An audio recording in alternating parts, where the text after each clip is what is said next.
하나님 아버지 감사합니다.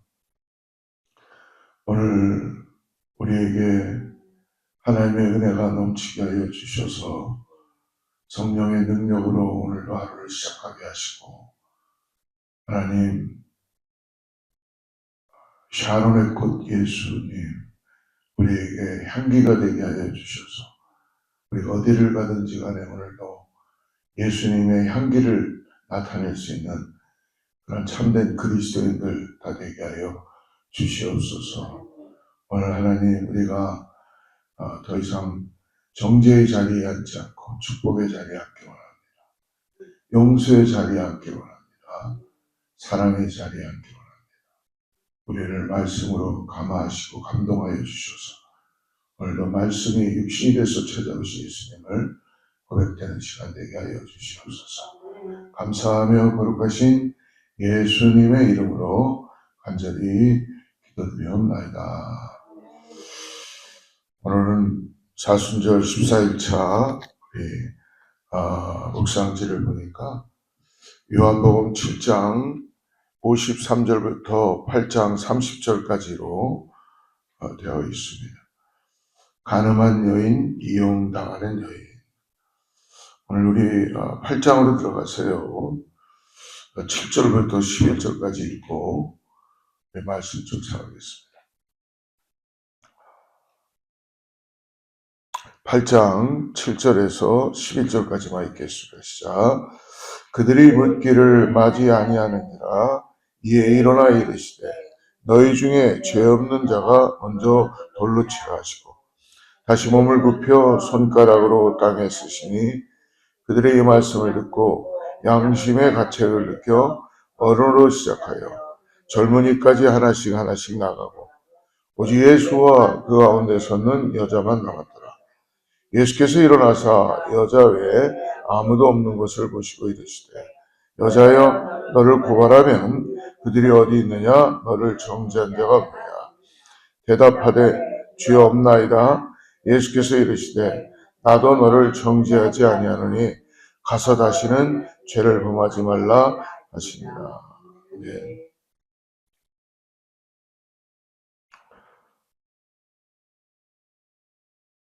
오늘 8장의 배경은 이제 어제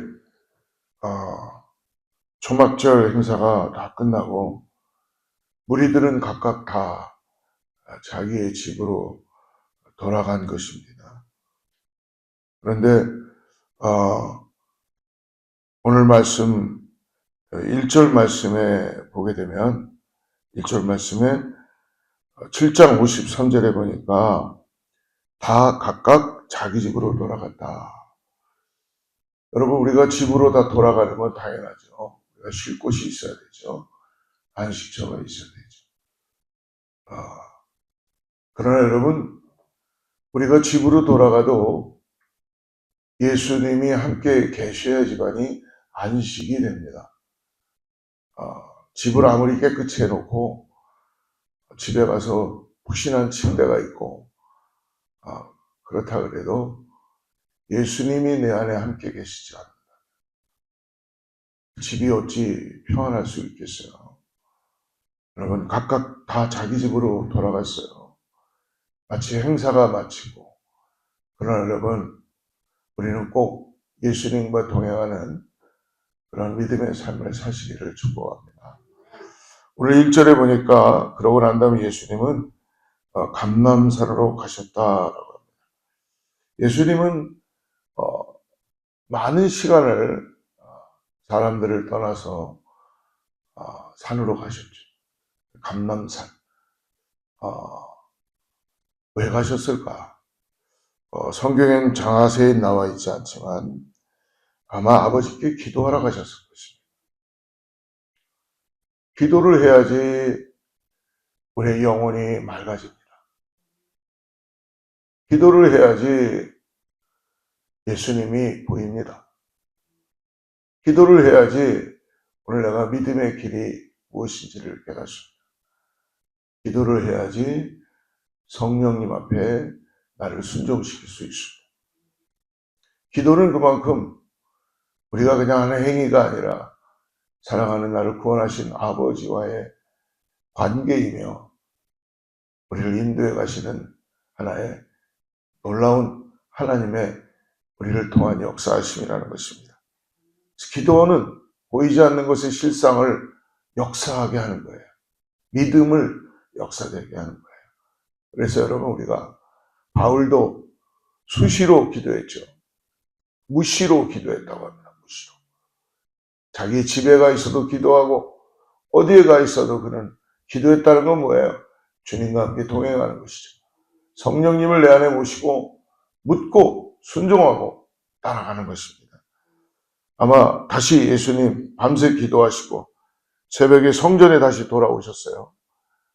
돌아오셔서 아마 말씀 사경회를 하셨던 것 같아요. 근데 그때 예수님을 죽이고자 했던 서기관들과 바리새인들이 예수님을 함정에 빠뜨리려고 가늠한 한 여인을 데리고 오는 것입니다. 가늠한 한. 참 인간은 끝없이 아주 죄송하지만 새대가리도 못한 자그마한 대가리로 뭐를 해보려고 그렇게 그래요. 제가 이전에는 주님을 잘 몰랐을 때는 내 잔꾀가 굉장히 사람들을 다 속일 수 있을 것 같았고, 뭔가 내가 이렇게 하면 될 것 같다는데요. 주님을 알고 나서부터는 그게 무용지물이라는 걸 깨닫게 됐어요. 여러분, 지금 잘 이루어지는 것 같죠? 주님의 마음을 가진 사람은 그냥 정해진 길을 가는 겁니다. 돌을 맞아도 가고 십자가를 쳐야 돼도 가고. 왜요? 주님이 함께 하시기 때문에. 여러분, 우리가 세상의 지혜를 다 버리라고 말씀드리는 것이 아니라 하나님의 지혜로 인하여서 세상의 지혜가 여러분 깨닫게 하는 은혜가 있기를 축복합니다. 오늘 서기관들과 바리새인들이 예수님을 함정에 넣게 한 여인을 끌고 들어옵니다. 가늠하다 잡힌 여인을 끌고 와 예수님을 시험하는 거예요. 종교제자들이 가늠하다 붙잡힌 여인을 예수님 앞에 데려옵니다. 3절 4절 같이 읽습니다. 자, 서기관들과 바리새인들이 음행 중에 잡힌 여자를 끌고 왔습니다. 가운데 세우고 예수께 말하되 선생이여, 이 여자가 가늠하다가 현장에서 5절 6절 또 읽습니다. 시작. 모세는 율법에 이러한 여자를 돌로 치라 명하였다. 선생은 어떻게 말하겠나요? 그들이 이렇게 말하면 고발할 조건을 얻고자 하여 예수를 시험합니다. 6절까지. 감사합니다. 예수님 앞에 이 가늠한 여인을 붙잡고 나와서 예수님을 아주 곤란하게 빠뜨리는 거예요. 참, 이렇게 생각한 이들도 자기가 굉장히 똑똑하다고 생각하겠죠. 내가 참 진짜 똑똑하게 내가 잘했어. 옆에 있는 사람은 또, 야, 정말 잘했어. 머리 잘 돌아가는구나, 진짜. 그래, 저 예수를 네가 함정에 빠뜨려서 빠져나가지도 못하게, 이러지도 못하고 저러지도 못하고. 왜요?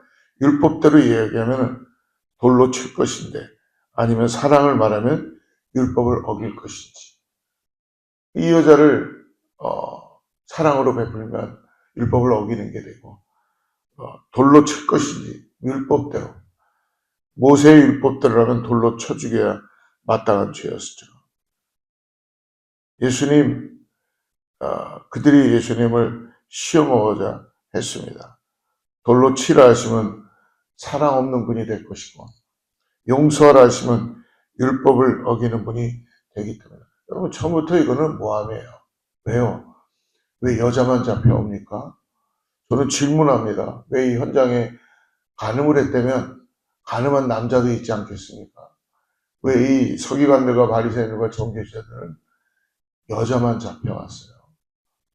그만큼 함정을 파고 여자를 이용하는 거죠. 사람의 계산으로 빠져나갈 길이 없는 질문을 던집니다. 그러나 예수님은 여인을 향해 먼저 말씀하지 않으십니다. 돌을 들고 서 있는 사람들을 향해 말씀하십니다. 7절 같이 읽습니다. 시작. 그들이 묻기를 맞이하는지라 이에 일어나 이르시되 너희 중에 죄 없는 자가 먼저 돌로 치라. 권위와 하나님의 능력으로 말씀하십니다. 너희 중에 그렇다면 죄가 없는 자가 먼저 돌로 치라. 이 말씀은 단순히 여인을 보호하기 위한 한마디가 아니었습니다. 이 말씀은 그 여인뿐만이 아니라 그 자리에 서 있던 모든 사람을 향한 하나님의 판결입니다. 9절 있습니다. 9절 같이 읽습니다. 시작. 그들이 이 말씀을 듣고 양심의 가책을 느껴 어른으로 시작하여 젊은이까지 하나씩 하나씩 나가고 오직 예수와 그 가운데 섰는 여자만 남았더라. 예. 오늘 8절 말씀을 한번 우리 볼까요? 8절에 예수님이 어떻게 행동하셨어요? 다시 몸을 굽혀 손가락으로 땅으로 쓰셨다. 예수님 이들의 이야기를 듣고 아마 이렇게 쭈그리신지 엎드리셨는지 손가락으로 땅에다가 쓰셨다는 거예요. 근데 성경은 정확하게 뭘 쓰셨는지는 말씀하지 않아요. 여러분 뭘 쓰셨을까요? 오늘 한번 기도해 보시면서 뭘 쓰셨을까? 저도 한번 생각을 해봤어요. 남자는 어디 갔냐? 남자를 데려와라. 라고 쓰셨을지도 모를 것 같고. 아니면 뭘 쓰셨을까? 예. 뭔가를 쓰신 거예요, 지금. 예. 그래서 그들이 너희들 중에 죄 없는 자가 돌로 치라 라는 말씀을 하시니까 이 말씀을 듣고 양심의 가책을 느꼈다. 여러분, 우리에게는 양심이라는 기관이 있습니다. 근데 여러분, 죄가 우리를 엄습해 들어오면 죄를 무시하기 시작하면 양심이 무뎌집니다. 그래서 죄를 짓는 거예요. 그래서 자기 멋대로 하는 거예요. 하나님이 권위를 주셨어요. 하나님이 당신에게 사명을 맡겼어요. 하나님이 당신에게 양들을 잘 돌보라고 권위를 주셨어요. 직책을 주셨어요. 그러면 양심이 무뎌지지 않도록 기도하고 주신 분의 뜻에 따라서 그 일을 위하여서 하나님의 나라가 도래할 수 있도록 내 하나만 부서지더라도 맡겨진 양들을 잘 먹이고. 근데 그렇지 않잖아요. 종교의 집단도 마찬가지고 세상의 집단도 마찬가지고. 여러분, 하나님이 울고 계십니다. 여러분들에게 다 오늘 나는 아닌 것 같아. 그렇지 않습니다. 여러분들에게 맡겨진 사명이 있다는 걸 잊지 마시기 바랍니다. 하나님이 맡겨주셨잖아요.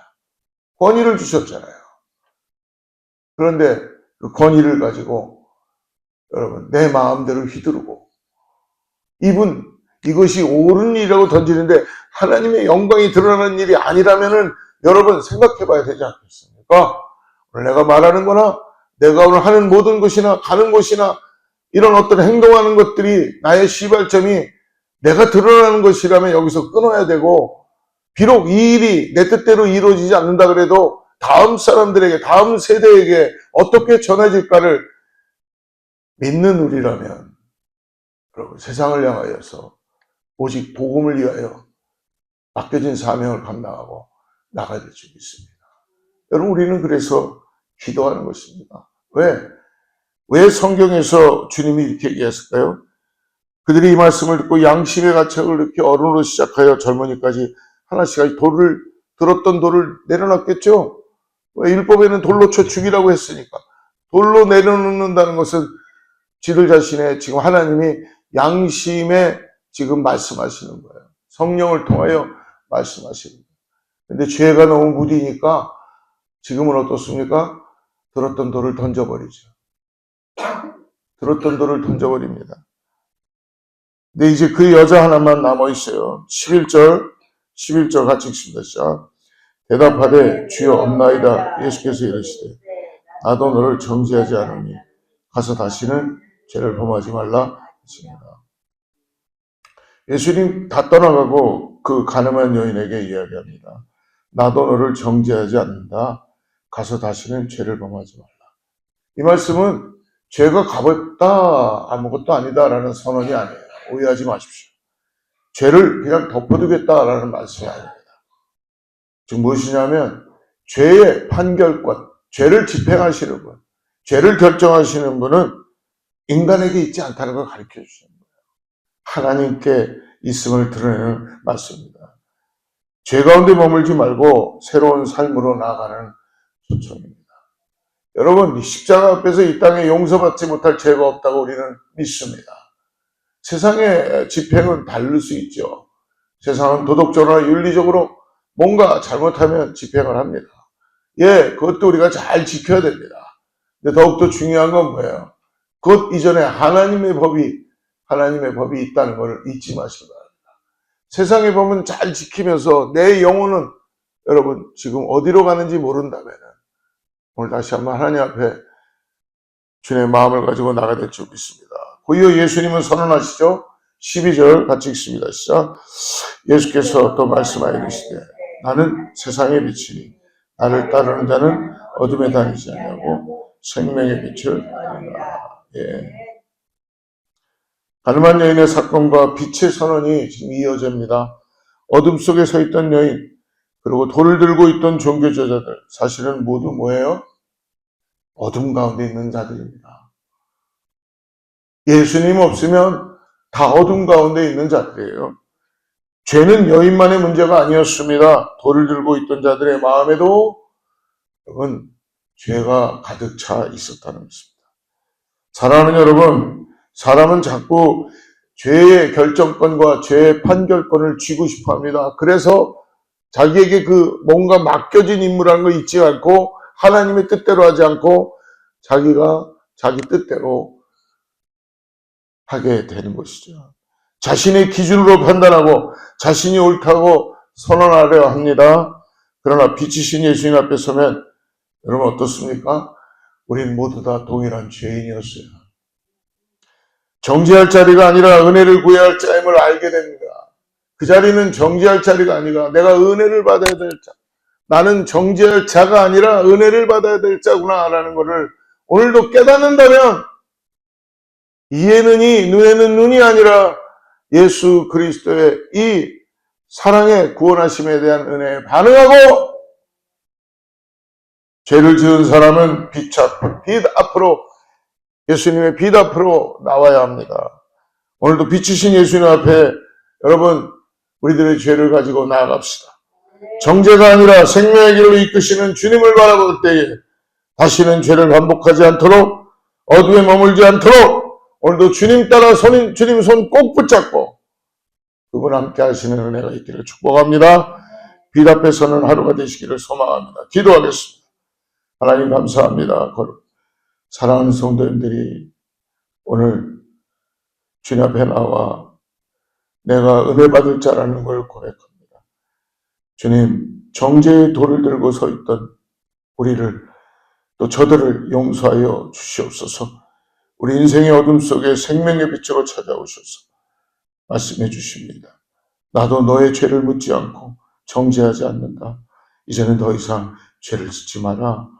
이 말씀 앞에 오늘 하루 용서의 감격으로 십자가를 붙잡고 살게 하여 주시고 세상에 비친 예수님만을 따르는 맡겨진 사명을 감당하는 겸손하며 주님의 은혜를 통하여서 말씀의 상고가 이루어지고 말씀의 은혜를 통하여 복된 발걸음 되는 우리 모두가 되게 하여 주시옵소서.